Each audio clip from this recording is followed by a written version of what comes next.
So, one of my students recently was asking me about practice and how to be effective. This is a huge topic, and it's not one that has an easy answer or one answer for your whole playing career. I think that early on in practicing, you need to work on a lot of fundamental and technical stuff until you've got some kind of workable technique. So probably the emphasis when you're younger is on getting things together alongside kind of repertoire and having fun and all the rest of it. But as you kind of progress, so say you've been playing for 10 years or something like that, then, and you're interested particularly in playing jazz, then the emphasis should be different. So obviously still trying to develop your physical skills through repetitive practice, but also practicing improvising, which sounds like an oxymoron, but actually it's something that's very, very important to do. A lot of people, they'll practice the technical side of things and then just expect that somehow the improvisations will come together in some kind of coherent form. That's simply not the case unless you're very, very lucky. So listening is important. Transcription is crucial if you're trying to develop some jazz language, and part of the language is the articulation, the feel as well. So it's kind of emulating all those things, because essentially we're using the same scales, notes and arpeggios in jazz music as are being used in classical and pop and folk music. So to make those sound like jazz, you have to use the appropriate kind of articulations, as well as obviously crucially the rhythmic and swing feel and all that kind of thing, which is paramount. So the balance of your practice will be different depending on where you're at, and I would say that once you've got some kind of fluency on the instrument, you should be looking at playing and improvising a lot more, working on repertoire, working on specific repertoire or specific challenges. Again, it depends where you're coming from. If you're coming from rock to jazz, then you want to get used to the idea of playing on chord changes.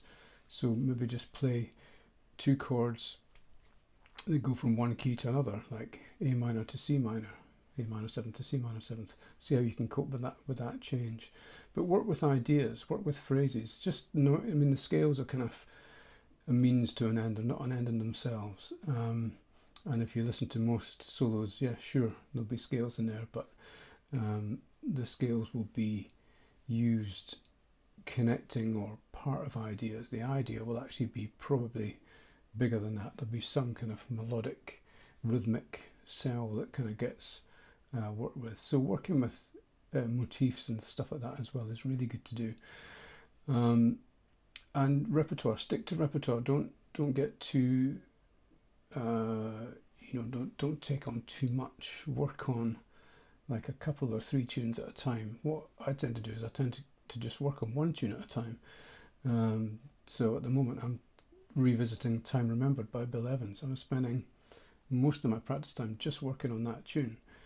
Because there's so much stuff within that tune that is obviously transferable to other pieces as well. We're just dealing with the same kind of chords, but it's the way that sequence moves and the atmosphere of it that you're trying to work within. So I wouldn't try and confuse myself by working on too much different material. I would kind of stick to things and work on them for a decent period of time.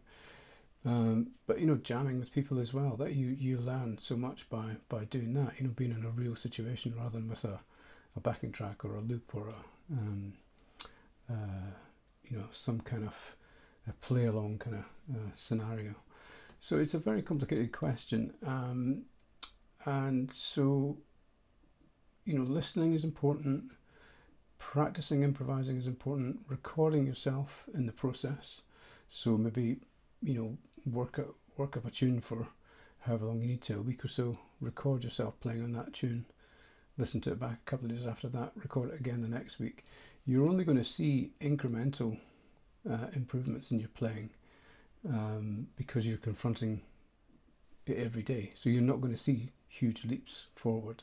Other people might notice them if they haven't seen you play for a few months, but you probably just in the, you're not really seeing it. But working with a metronome, that kind of thing, you can measure technical progress at least. So it's a big issue, and it's one that you should keep dynamic.